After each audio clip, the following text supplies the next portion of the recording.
नमस्कार दोस्तों, शीर्ष प्रसिद्ध पिक्चर्स चैनल में आप सभी लोगों का स्वागत है। दोस्तों, बॉलीवुड की सदाबहार एक्ट्रेस रेखा अपने फिल्मी कैरियर में जितनी सफल रहीं, उनकी निजी ज़िंदगी उतनी ही इसकी उलट थी। उनकी निजी ज़िंदगी में बहुत ही उथल-पुथल मची रही। रेखा जब अपने फिल्मी करियर के दौरान एक से एक बढ़कर फिल्में कर रही थीं, उसी दौरान 1990 में रेखा ने एक उद्योगपति मुकेश अग्रवाल से शादी कर ली थी और कहा जाता है कि यह शादी उनके पति मुकेश अग्रवाल के लिए गले की फांस बन गई थी। शादी के बाद आए दिन दोनों में झगड़े होते रहते थे। मुकेश अग्रवाल चाहते थे कि शादी के बाद रेखा फिल्मों में काम ना करे, लेकिन रेखा को यह बात मंजूर नहीं थी। उसे अपने पति मुकेश अग्रवाल की यह बात अतार्किक लगती थी।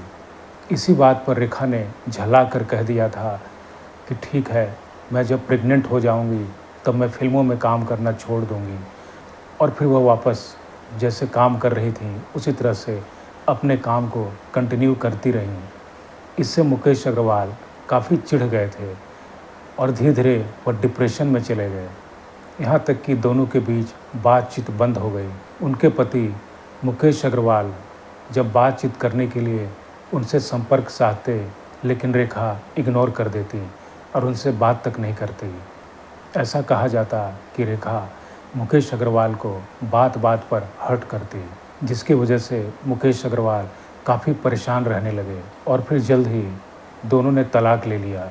और अभी शादी के लगभग 7 महीने भी नहीं हुए थे कि मुकेश अग्रवाल ने डिप्रेशन में आकर सुसाइड कर लिया था।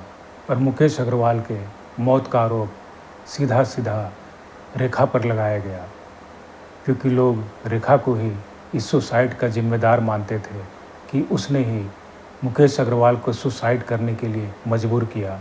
यहाँ तक कि मुकेश अग्रवाल की मां ने, यानी कि रेखा की सास ने कहा था कि उस डायन ने मेरे बेटे को खा गई। उसने श्राप दिया कि वह ज़िंदगी में कभी सुखी नहीं रहेगी। यहाँ तक कि मुकेश अग्रवाल के भाई ने भी कहा था कि मुकेश अग्रवाल रेखा को बहुत चाहते थे और यह दूरी उनके लिए बर्दाश्त से बाहर थी।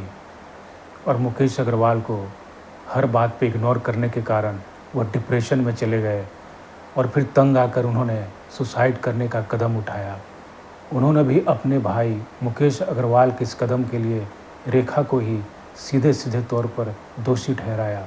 हालांकि इस हादसा के बाद रेखा ने कई बार घर बसाने की कोशिश की, लेकिन वह हर बार की तरह अकेली ही रह गई और आज भी वह अकेली ही है। धन्यवाद।